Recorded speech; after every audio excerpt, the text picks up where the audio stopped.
আসসালামু আলাইকুম। ফিরিনা কিচেন রান্নাঘর আপনাদের সবাইকে স্বাগত।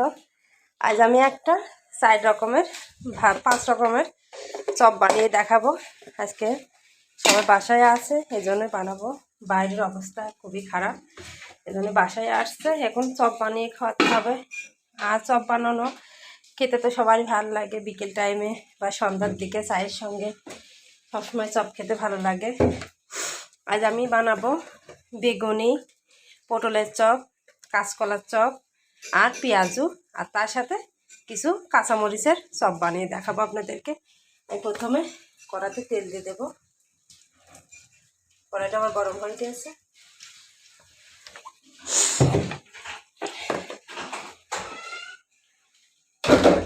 আমি বেসনটা তো আগে থেকে গুলিয়ে নিয়েছি। আর তার সঙ্গে আর একটা মজার জিনিস আপনাদের দেখাবো। আমাদের মাঠেই ফুটবল খেলা হচ্ছে, সেটা আমি আপনাদেরকে নিয়ে যাব।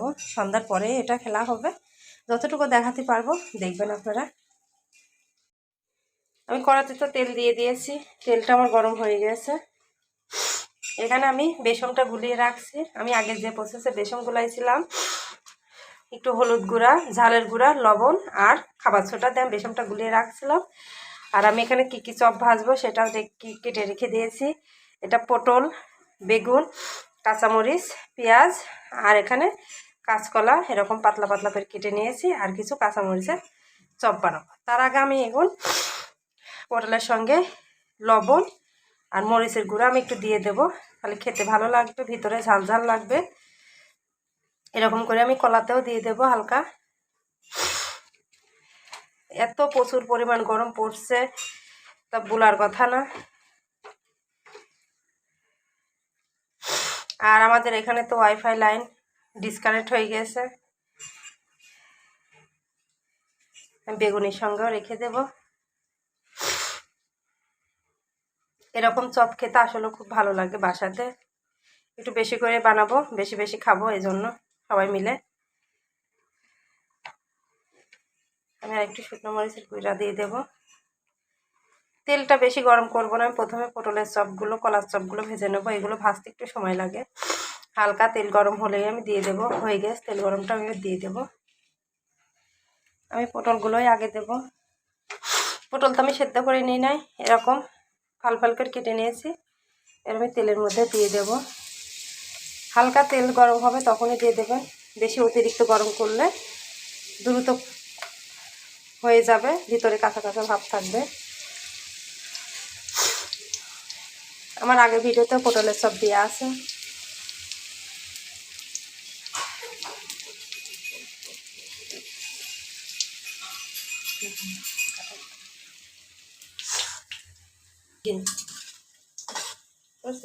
আর পটলের চপগুলো তো আমি লাল লাল করে এরকম করে ভেজে নিয়েছি। বেশি একটু কড়া করে ভাজবেন, তাহলে মুচমুচিটা অনেক সময় ধরে থাকবে।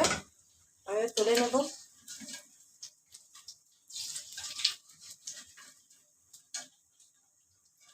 এরকম সুন্দর করে পটলের চপ খুবই সুন্দর আমার ভাজা হলে, এবার আমি কলার চপ ভাজিয়ে দেখাবো আপনাদেরকে।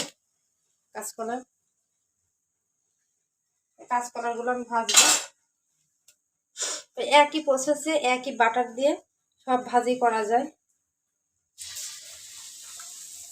এরকম করে দুইবার উল্টা পাল্টা নিয়ে কড়ার মধ্যে দিয়ে দেবেন।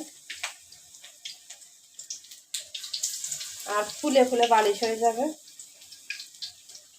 আমি তো রোজার মধ্যে যখন রমজান আসে আমি অনেক রকমের ভাজি তৈরি করি। মিষ্টি কুমড়া দিয়ে, আমি লাউ দিয়ে লাউ চপ বানাই, খেতে তো দুর্দান্ত লাগে। দেখুন তো দেওয়ার সঙ্গে সঙ্গে এত সুন্দর ফুলে উঠলো।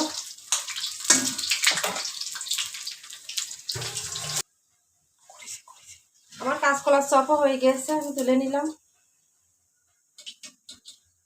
একটু লাল লাল করে ভাজবেন, তাহলে অনেক সময় ধরে মচমচে থাকবে। এবার আমি বেগুনি ভেজে দেখাবো আপনাদেরকে।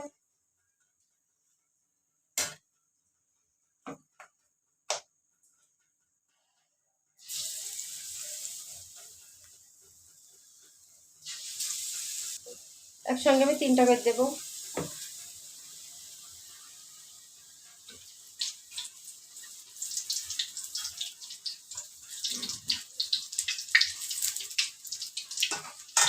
বেগুনিগুলো ফুলে ফুলে বালিশ হয়ে যাচ্ছে, খুবই সুন্দর হচ্ছে। বাটারটা সুন্দর করে গোলালে আর আমি বাটারটা প্রায় আধা ঘন্টা ধরে গুলিয়ে রেখে দিয়েছিলাম, তারপরে আমি বানাইছি, এজন্য এত সুন্দর হয়েছে।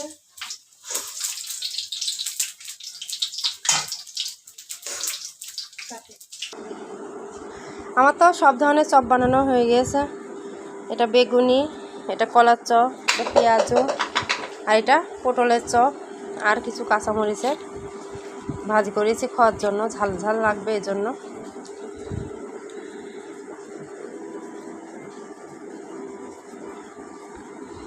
উপর থেকে আমি একটু ঝালের গুঁড়া ছিটিয়ে দিয়েছি, তাহলে খেতে ভালো লাগবে।